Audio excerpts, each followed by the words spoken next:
चालीसा का रहस्य प्रारंभ। आप सुन रहे हैं चालीसा का रहस्य, जिसकी लेखिका हैं डॉक्टर रुनझुन सक्सेना और अनुवाद किया है सबा खान ने। हल्की रोशनी युक्त आईसीयू का वो कमरा, वहां लेटे मरीजों के लिए एक आरामदायक एवं उपयुक्त स्थान था। कमरे के भीतर मॉनिटर पर हृदय की धड़कनों की लयबद्ध बीप आवाज के जरिए उस शांत माहौल में एक हल्का उदासी भरा संगीत छेड़ रही थी। डॉक्टर अंजना एक मशहूर शोधकर्ता होने के साथ साथ एक सुशिक्षित प्रोफेसर एवं अत्यंत प्रतिभाशाली गाइड भी थीं। एक विख्यात आयुर्वेद कॉलेज की विभागाध्यक्ष होने के अलावा उनका नाम अनेक मौलिक शोध पत्रों के प्रकाशन से भी जुड़ा था। विभाग में इन दिनों ये चर्चा का विषय था कि आजकल वो एक ऐसे अनुसंधान में लगी हुई थीं जिसकी सफलता आने वाले दिनों में औषधि एवं चिकित्सा जगत में क्रांति ला देगी। पर हाल ही में उन्हें अचानक भारी दिल का दौरा पड़ा था, जिससे वो बड़ी मुश्किल से उबर पाई थीं। परंतु अचानक पड़े इस दौरे ने उन्हें शारीरिक रूप से बुरी तरह से तोड़ दिया था। वो आईसीयू के उस कमरे में काफी कमजोर एवं दीनहीन अवस्था में लेटी हुई थीं। अब कैसी तबीयत है डॉक्टर? आ गए आप? अंजना के वेंटिलेटर पर पड़े दुर्बल शरीर में हल्का सा कंपन हुआ और उसने अपनी आंखों को धीरे से खोलते हुए कहा, मुझे उम्मीद थी कि आप जरूर आएंगे। आपको पता है कि आपको सेलिकोसिब की ओवरडोज दी गई थी। आपको हार्ट अटैक होने का आभास कब हुआ? जहां तक मुझे याद है वो कॉफी पीने के कुछ देर बाद ही ऐसा हुआ था। अंजना ने गहरी सांस लेते हुए कहा, मुझे पूरी आशा थी आप जरूर आएंगे। उसके सूखे पपड़ाए होठों पर एक फीकी सी मुस्कान उभरी। परंतु वो मैंने दे दिया है और अब शीघ्र ही सब कुछ सामने होगा। आपको इस बात का पक्का यकीन है? हाँ बिल्कुल है, अंजना ने उत्तर दिया। अब इसका पता कैसे चलेगा?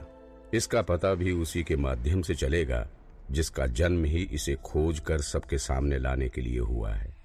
और फिर अब तुम भी आ गए हो तो अब और देर नहीं होनी चाहिए, अंजना ने कहा। उसने ठहरकर कुछ देर उखड़ रही सांसों को थामा, फिर उसकी ओर देखते हुए बोली, उत्तर तो आरंभ से ही मेरी आंखों के ठीक सामने मौजूद था, परंतु जिसे हमारा मन नहीं जानता, आंखें भी उसे नहीं देख पाती। इसीलिए शुरू में मैं इस ओर ध्यान ही ना दे सकी, लेकिन देर में ही सही, अब इसका सबके सामने आने का समय आ चुका है। अचानक पूरा कमरा एक सफेद चमकीली रोशनी से भर गया, जिसकी तेज चमक ने आईसीयू के हर कोने तक को उजला कर वातावरण में एक अलग सी गर्माहट का प्रभाव उत्पन्न कर दिया। एक ऐसी रोशनी जिसका तीखा उजलापन भीतर आत्मा की गहराइयों में उतरकर आशा के संवेगों को उत्प्रेरित कर देने की क्षमता से भरा पूरा था, जिसकी चमक के साए तले सब कुछ अर्थहीन था। ना पीछे कुछ छूट जाने की टीस का एहसास था, ना मन में जीवन में कुछ विशेष ना पा सकने की कमी का एहसास। बस एक विरक्ति और एक आत्मसंतुष्टि का मिला जुला भाव था उसमें। पूरे कमरे में उस दिव्य रोशनी के अलावा कोई भी अन्य वस्तु नजर नहीं आ रही थी। मानो अपनी उजली चादर के तले उसने वहां मौजूद सभी चीजों को छुपा लिया हो और सिर्फ अपनी दिव्यता के चलते ही उसने पूरे वातावरण को एक विचित्र से वात्सल्य भाव से भर दिया हो। ऐसा प्यार भरा ममतामयी भाव जिसकी प्रखर क्षमता पहाड़ों को भी पिघला देने और किसी भी मानवीय आत्मा को दिव्य गुणों से युक्त करने की अपूर्व शक्ति से भरा हुआ था। रोशनी की उस दिव्य चमक में से अंजना को एक दैवीय मुखाकृति अपने संपूर्ण तेज के साथ अपनी ओर देखती दिखाई पड़ी, जिसे अंजना ने पहले कभी नहीं देखा था। सुनहरे प्रभामंडल से घिरे स्वर्ण मुकुट में सजा धजा निर्मल भावों से भरा शांत एवं गंभीर मुख, चौड़ा एवं बड़ा सा माथा, बड़े तथा मोटे कान, पीड़ा को भी हर लेने वाली गहरी आंखें, नोकदार तीखी नाक एवं वानर की तरह लाल मुख। उस आकृति के होठों पर एक स्नेहासक्ति मुस्कुराहट थी और कंधे पर बड़ी तथा भारी अमूल्य रत्नों जड़ित सुनहरे रंग की गदा रखी थी। मुझे पता था कि आप जरूर आएंगे, हे सर्वशक्तिमान हनुमान, अंजना स्पष्ट स्वर में बड़बड़ाई। इसी के साथ मॉनिटर पर लयबद्ध तरीके से चल रही हृदय की धड़कनें अनियंत्रित हो उठी और फिर कमरा एक तीव्र निरंतर चीखती आवाज से गूंज उठा, जो इस बात का सूचक था कि हृदय की धड़कनें अब थम चुकी हैं। Nurse nurse! डॉक्टर अंजना का सहयोगी डॉक्टर विक्रम फौरन ही भय और आतंक की अधिकता से चीखता हुआ बाहर की ओर भागा। ड्यूटी पर उपस्थित नर्सों और डॉक्टरों का एक दल वो चीख सुनकर तुरंत आईसीयू की ओर दौड़ा। मैं तो कुछ समझ ही नहीं पाया कि अचानक ये क्या हो गया। वो बस अपने होठों ही होठों में कुछ बड़बड़ाई थी, जिसे मैं सही से नहीं सुन पाया। और फिर हे भगवान, विक्रम रो पड़ा।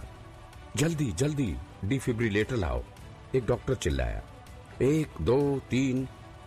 डॉक्टरों ने 2-3 बार प्रयास किया, परंतु वहां उपस्थित सभी लोगों को भली भांति ये अनुमान हो चुका था कि ये सारे प्रयत्न अब व्यर्थ ही हैं। अंजना अपनी दिव्य और अंतिम यात्रा पर निकल पड़ी थी। सभी डॉक्टर कमरे से बाहर आ गए। हमें अफसोस है कि हम उन्हें बचा नहीं पाए, डॉक्टर ने अंजना के परिवार के सदस्यों से कहा, जो बाहर खड़े इंतजार कर रहे थे। डॉक्टर विक्रम, आपकी उनसे क्या बातचीत हुई थी? उसने पूछा। हाँ, क्या कहा था उन्होंने? और तुमने ऐसा क्या कहा जिसे सुनकर वो अचानक इतनी उत्तेजित हो उठी कि उनकी सांसें ही थम गई? अंजना के पुत्र सुरेश ने गुस्से से पूछा। भगवान कसम, मैं नहीं जानता कि असल में क्या हुआ था, ना ही मैं साफ साफ कुछ सुन पाया। बस जो सुनने में आया वो हनुमान चालीसा का एक छंद था। अंतकाल रघुबर पुर जाई, जहां जन्म हरि भक्त कहाई। यदि अंत में कोई श्री राम जी के दिव्य धाम को जाता है और फिर उसके बाद यदि उसका अगला जन्म होता है, तो वो राम भक्त के रूप में जन्म लेगा।